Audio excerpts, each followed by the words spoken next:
Halo kawan Orbit, selamat datang di episode pertama podcast Bincang Asik, yaitu podcast dari Departemen Kesejahteraan Mahasiswa BMS BIPB.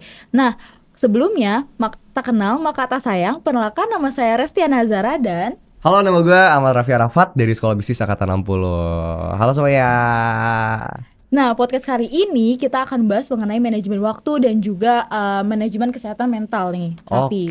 Oke. Nah, sebelumnya kemarin udah sempat menjadi mahasiswa berprestasi, teman-teman. Alhamdulillahirabbil alamin. Iya, nah di sini aku bakal nanya gimana sih, coba ceritain dulu tentang diri kamu dan juga pengalaman soal organisasi ataupun di dunia perkuliahan. Oke, thank you so much Resti. Jadi mungkin sedikit perkenalan teman-teman. Sekali lagi nama gue Ahmad Raffi Arafat. Gue dari Sekolah Bisnis Angkatan 60.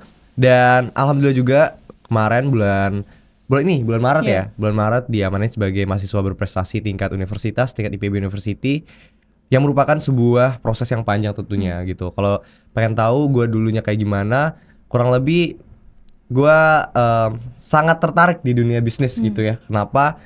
Sekarang gue juga menjadi mahasiswa sekolah bisnis karena gue emang tertarik banget di dunia bisnis. Dan proses gue menjadi mahasiswa berprestasi tidak luput dari yang namanya bisnis-bisnis lagi gitu Resti. Dari awal gue seneng lomba bisnis. Kalau ada tahu tuh ada lomba bisnis planning, ada lomba bisnis case, terus ada lomba inovasi juga. Tuh gue sering banget terjun di dunia bisnis lah, bisnis lomba-lomba bisnis. Selain itu juga dalam prosesnya gue berorganisasi juga. Kemarin itu di Isaac IPB dan juga di 180 Degrees Consulting IPB. Intinya selama proses kurang lebih 2 tahun kuliah di IPB ini, gue melalui banyak serangkaian proses yang meliputi dunia-dunia bisnis lagi lah. Terus juga kemarin ada sempat gue melakukan pengabdian masyarakat di desa Sukawening dekat sini. Dan alhamdulillah dari serangkaian proses itu gue daftar lah menjadi mahasiswa berprestasi. Awalnya di tingkat SB dulu, di tingkat SB lolos, abis itu di tingkat fakultas, abis itu langsung ke tingkat universitas gitu. Alhamdulillahnya gitu sih Resti. Gila ya, banyak banget pengalamannya dari mulai bisnis, dari mulai perkuliahan gitu sampai sekarang jadi finalis dari mahasiswa berprestasi gitu ya. Nah, dari semua kesibukan itu aku pengen tahu dong, gimana sih cara kamu manajemen waktu, dan juga menurut kamu nih manajemen waktu itu penting gak sih bagi mahasiswa, dan apakah kesibukan itu bakalan ngaruh ke kesehatan mental atau enggak? Oke, kalau ditanya seberapa penting sih manajemen waktu, nah simpelnya kayak gini teman-teman, kita selalu merasa kekurangan waktu kalau semisal memang waktu kita dipakai. Dan kalau semisal kita pengen jadi mahasiswa yang tidak biasa-biasa aja, atau di dalam hal ini konteksnya menjadi outstanding student, ya tentunya kita harus memanfaatkan waktu secara efektif. Kita cuma punya waktu 24 jam loh Resti. Dan mungkin 6 sampai 8 jamnya, atau mahasiswa biasanya 5 jam lah, 5 sampai 6 jam dipakai untuk tidur. Terus mungkin kalau orang muslim 5 kali 5 gitu ya, kali sekitar 30 menit yang dipakai sholat gitu. Dan sisanya dipakai kegiatan-kegiatan yang mungkin cuman untuk daily life aja. Dan gimana sih caranya supaya kita bisa tetap produktif di sisa-sisa waktu yang kita punya? Itu kan sebenarnya yang jadi problematika orang-orang ada webinar tentang manajemen waktu lah. Karena ya itu, kita hidup di dalam keterbatasan waktu, keterbatasan sumber daya dan sebagainya gitu.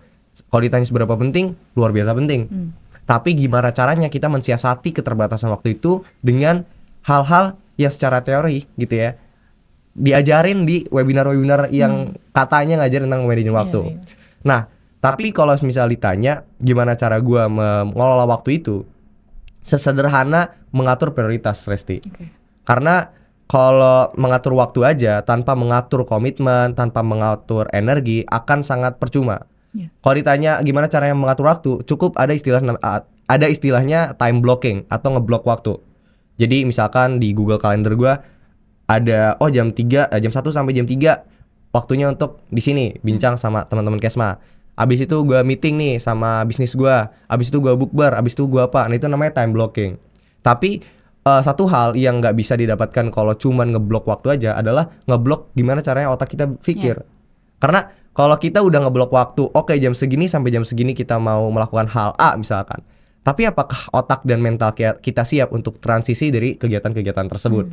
Nah, inilah korelasinya ke kesehatan mental kita. Kalau misal kita sudah bijak dalam mengelola waktu, alangkah baiknya kita juga bisa bijak dalam mengelola mental kita.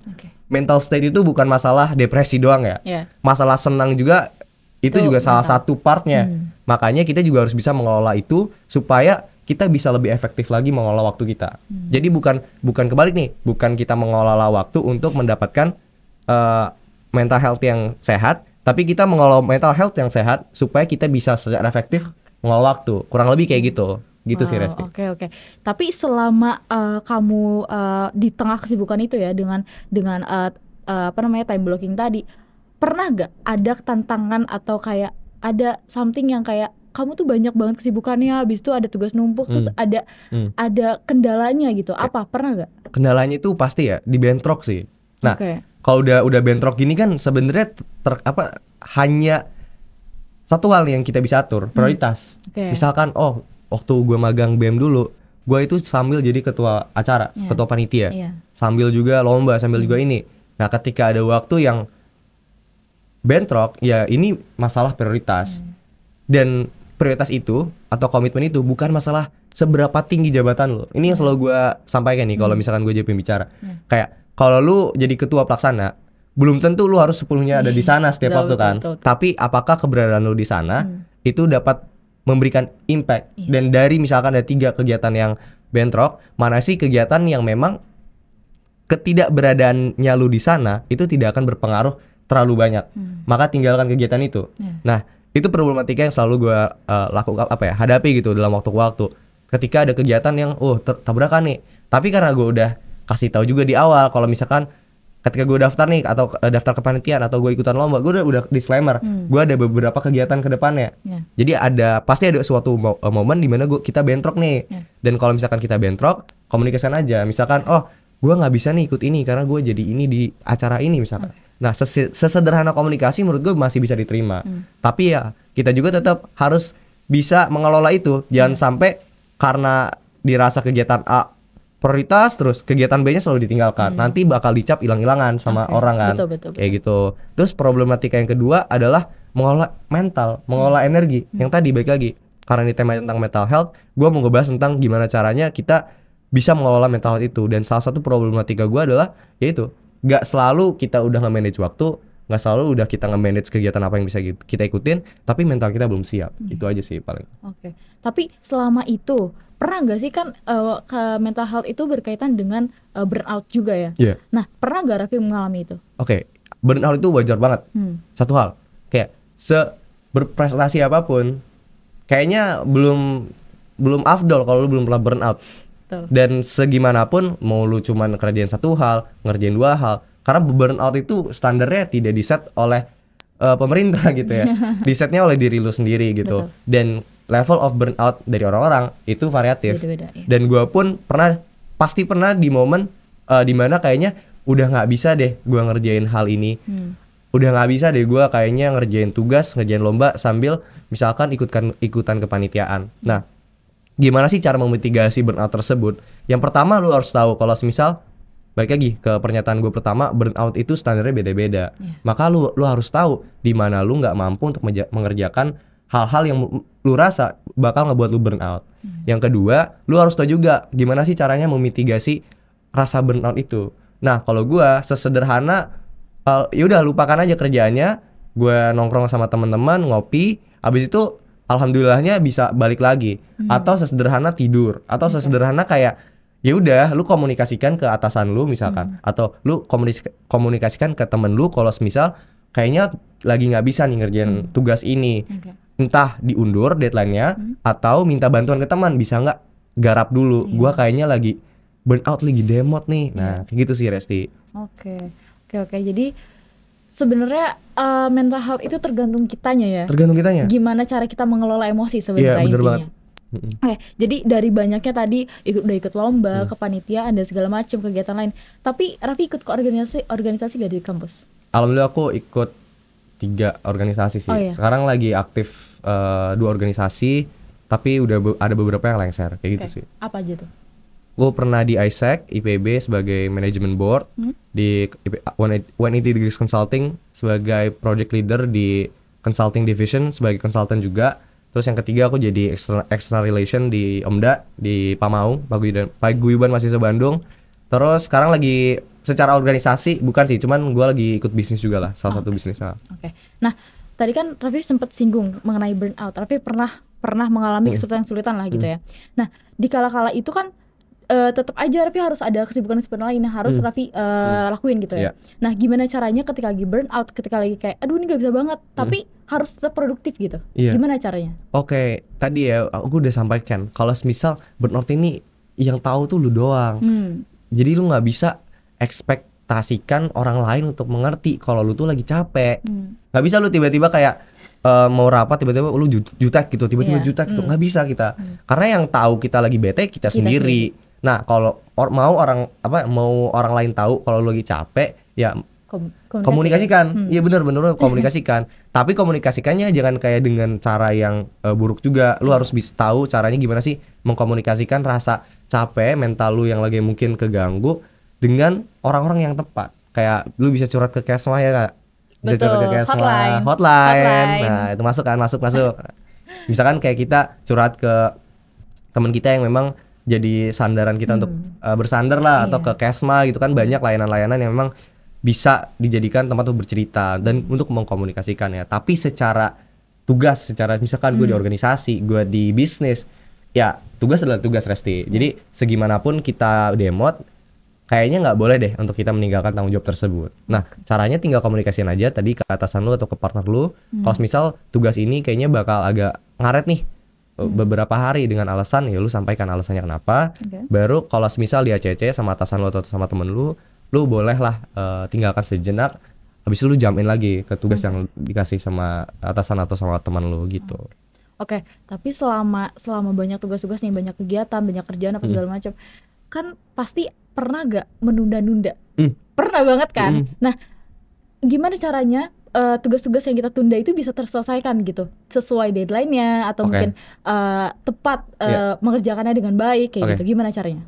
Ini menarik banget nih, soalnya kayaknya gua juga salah satu yang mungkin kadang-kadang menunda-nunda, kadang-kadang juga gue lagi rajin nih, gue pengen dikasih tugas gitu, misalkan di kelas. Kalau di gue tuh ada mata kuliah MKUK, itu kan sering dikasih tugas langsung tuh, post test. Betul. Ada kalanya gue, pulang kelas langsung kerjain gitu. Ada kalanya tiba-tiba jam 9 malam gue belum baca sama sekali soalnya. Ada aja kayak gitu, atau lagi lomba. Biasanya gue submit tuh hampir 5 menit biasanya. Nah kan ada kalanya emang kita melihat tugas itu sebagai skala prioritas juga. Nah, penunda-penunda ini sebenarnya nggak apa-apa Resti. Tapi dengan catatan, dengan alasan yang prioritas.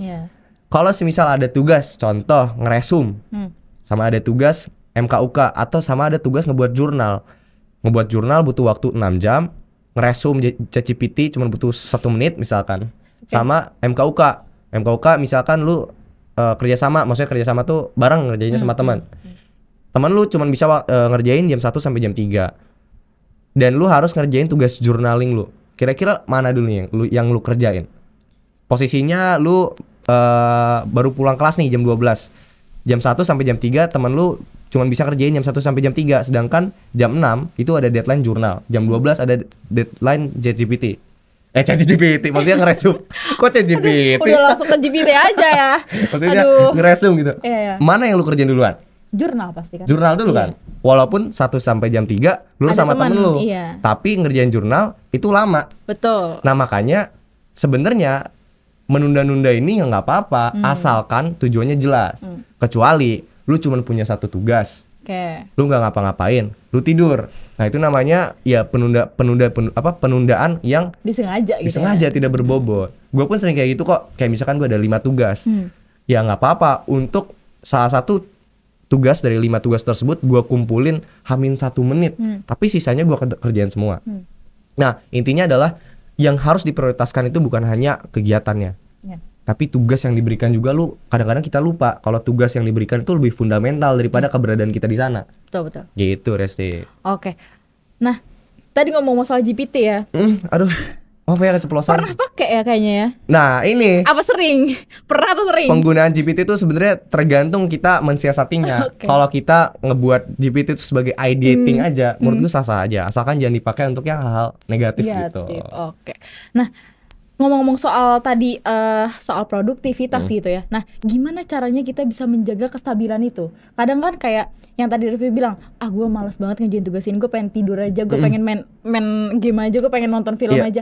Tapi kayak tugasnya harus dikerjain gitu. Dan kedepannya pula kan tugas tuh tetap harus ada kan, tetap ada terus gitu. Nah, gimana caranya kita konsisten? Gimana caranya kita bener-bener yang terus-terusan produktif gitu. Berarti ini akademik sama tugas-tugas kepanitiaan gitu ya. Betul. Oke, yang pertama tuh yang harus kita terima atau yang input yang diberikan ke kita itu yang memang harus kita bisa kerjakan.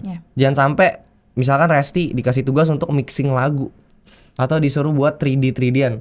Lah gimana caranya ya kan? Belum pernah ke ranah sana.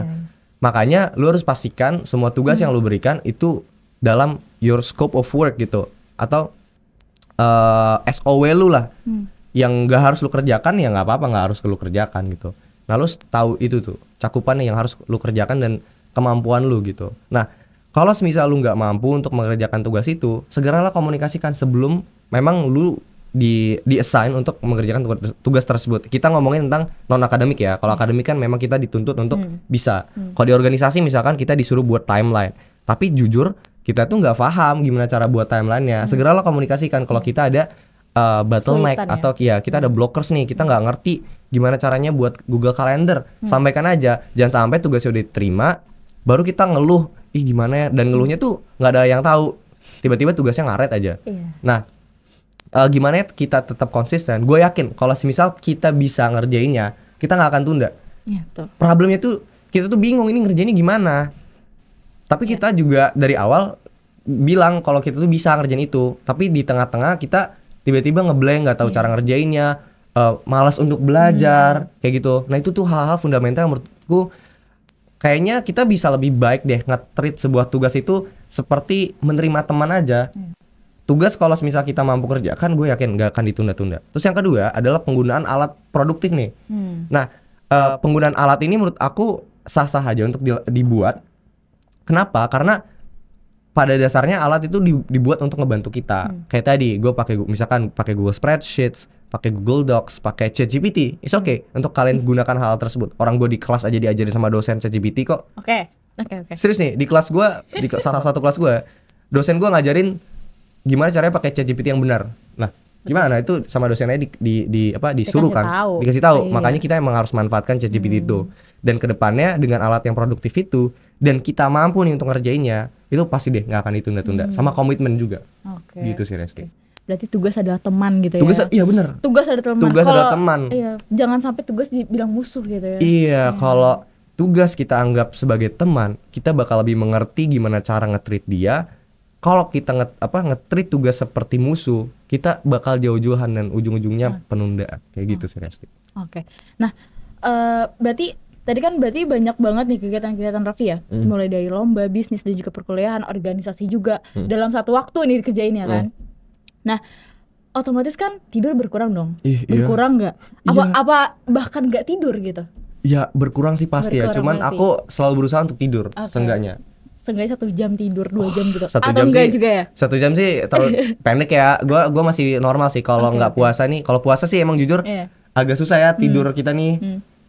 Rapat sampai malam, tapi jam 3 harus udah bangun gitu. Jadi emang agak kurang kalau bulan puasa. Cuman kalau nggak bulan puasa, alhamdulillah kalau tidur sih masih 6 jam, masih 7 jam. Alhamdulillah nggak yang masih teratur ya. Masih teratur gitu. Walaupun kita kelas pagi ya Resi. Tiap hari ya kayaknya. Iya tiap hari. Aduh. Nah, tapi menurut Raffi nih, tidur ini itu bisa ngaruh gak ke kesehatan mentalnya mahasiswa? Karena kan sekarang mahasiswa nih udah banyak tugas, kepanitiaan, organisasi, banyak banget kegiatan yang mereka lakuin di satu waktu kan. Akhirnya mereka nggak tidur, sampai nggak tidur, dan itu mengganggu mentalnya mereka kan. Bahkan sekarang banyak juga mahasiswa yang kayak ada kesehatan mental, banyak yang ke psikolog karena emang benar-benar secapek itu. Nah, menurut kamu nih, gimana caranya untuk mengatasi itu? Oke, yang pertama, kalau gue ngelihat tidur itu kayak salah satu cara untuk ngasih input ke diri gue. Jadi kalau semisal kita banyak kerjaan, ini ya di otak gue mikirnya kalau kita banyak kerjaan means kita harus banyak tidur. Betul. Karena untuk ngerjain banyak tugas itu kita perlu banyak energi. Energi itu datangnya dari istirahat. Maksudnya salah satunya dari makanan juga yang diolah ketika kita tidur, gitu kan. Building blocks kita itu dibangun ketika kita tidur. Betul. Makanya memang di awal harus ngeset nih. Kalau lu banyak tugas, lu harus banyak tidur juga. Kalau lu mau begadang, seenggaknya lu makan. Betul. Karena itu 2 building blocks kita, istirahat dan tidur. Ada 3 sebenarnya. Olahraga, tidur, sama makan yang cukup. Nah, ketika kita tahu kita bakal banyak tugas, maka seenggaknya 3 hal ini kita harus tetap lakukan. Berbanding lurus nih, semakin banyak tugas, semakin banyak energi yang kita butuhkan. Nah, ketika kita mikirnya, aduh gue begadang aja deh untuk belajar, 1 sampai 2 hari gak apa-apa. Dengan syarat lu harus makan. Dengan syarat lu harus olahraga juga. Nah, dengan lu punya mindset di awal kayak gitu, mindsetnya adalah input sama dengan output, atau input semakin banyak kerjaan, semakin banyak istirahat, semakin banyak energi, maka seenggaknya lu harus tahu batasan kapan lu harus tidur dan kapan lu harus banyak makan. Kayak gitu sih. Dan apa sih implikasinya terhadap kesehatan mental? Percaya teman-teman, kalau lu nggak tidur, ujung-ujungnya lu tidur di kelas. Betul. Ujung-ujungnya lu nggak bisa mindful. Mindful tuh fokus ke satu hal. Atau lu nggak bisa perform aja, ketika rapat lu malah ngantuk lagi. Karena ini bakal menjadi sebuah siklus yang buruk gitu, Resti. Malah ngaruh ke tugas-tugasnya. Iya, makanya mindset itu harus ada tuh. Gua nggak boleh meninggalkan tidur atau pusat pembangunan energi gua untuk mengerjakan tugas yang membuang energi. Iya, oke. Gitu, Resti. Oke. Nah, berarti tidur, makan, apalagi olahraga gitu kan. Kalau makan sama tidur mungkin ada waktunya ya. Iya. Tidur malam, makan 3 hari sekali gitu kan. Bener. Cuman kan kalau olahraga nih, gimana caranya ngaturnya? Sedangkan kita aja sibuk banget soal banyak kegiatan, banyak kerjaan gitu kan. Bener. Sekarang olahraga aja kayak jarang banget karena nggak ada waktunya kan. Jujur. Weekend juga kadang kita pakai buat kepanitiaan gitu. Bener Gimana banget. caranya buat ngatur? Oke, ini juga gue ngomong sambil gue manifestasi nih ya. Gue sambil memberikan komitmen gue ke teman-teman KMSB nih, kalau gue pengen berkomitmen untuk tetap konsisten berolahraga, gitu ya. Nah, gimana sih cara gue bisa konsisten kayak konsisten lah, kayak bisa olahraga seminggu minimal 2-3 kali. Itu punya temen. Oh ya, dulu tuh gue rajin banget olahraga. Dulu waktu SMA sampai kelas. Dulu banget ya? Enggak sih, pokoknya gue dulu tuh geeks banget lah kalau olahraga. Sering lari, sering nge-gym. Di kuliah dimulai tingkat 1 semester 2 itu bener-bener stop kayak 100%. Dan gue sadar itu merupakan hal yang buruk. Dan pada saat itu waktu PKU gue gak punya teman untuk punya mindset yang sama, ngebangun mindset tetap harus olahraga. Gak bisa, gak ada. Dan gue sadar kalau itu adalah hal yang buruk. Dan alhamdulillahnya di SB gue punya teman-teman yang emang suportif ke hal itu. Dari semester 3 gue itu sama teman-teman gue yang cowok-cowok biasanya dipaksa untuk member ke gym. Dipaksa, kayak lumayan pricey, cuman itu adalah bentuk komitmen kita. Kayak oke, kita 3 bulan nge-gym ya. Sampai bulan waktu itu tuh bulan Oktober sampai bulan November sampai bulan Januari kita bayar, setiap hari harus kita saling mengingatkan. Bener-bener yang kayak nge-gym gak nih gitu. Sampai buat bener-bener grup WhatsApp ya? Buat grup WhatsApp, cuman untuk ngasih stiker doang. Stikernya udah ada template-nya tuh. Gym kayak gitu. Lucu ya? Lucu, tapi ya itu yang harus kita lakukan. Reminder banget. Reminder. Kalau lu emang punya komitmen, lu gimana caranya lu ngebangun lingkungan lu juga supaya punya komitmen yang sama. Itu sih. Dan alhamdulillah sekarang gue udah mulai lagi nih sama teman-teman gue untuk olahraga, seenggaknya lari. Beres buka puasa nih kita ke gym bareng-bareng gitu. Habis itu tidurnya usahakan cukup, dan begitulah repeat. Oke. Gitu. Berarti kalau sekarang nih belum puasa, masih gym nggak? Masih dong, alhamdulillah. Nggak lemes?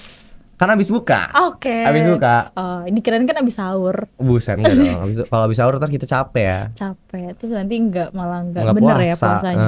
Abis buka. Abis buka. Oke. Nah, buat dari awal sampai akhir tadi, nah aku mau tahu tips and triknya untuk manajemen waktu dan juga untuk manajemen mental gimana? Oke, ini aku gak enak nih kalau semisal seolah-olah aku ngajarin gitu ya. Tapi aku sharing aja teman-teman sambil belajar, sambil ngasih komitmen aku juga ke teman-teman.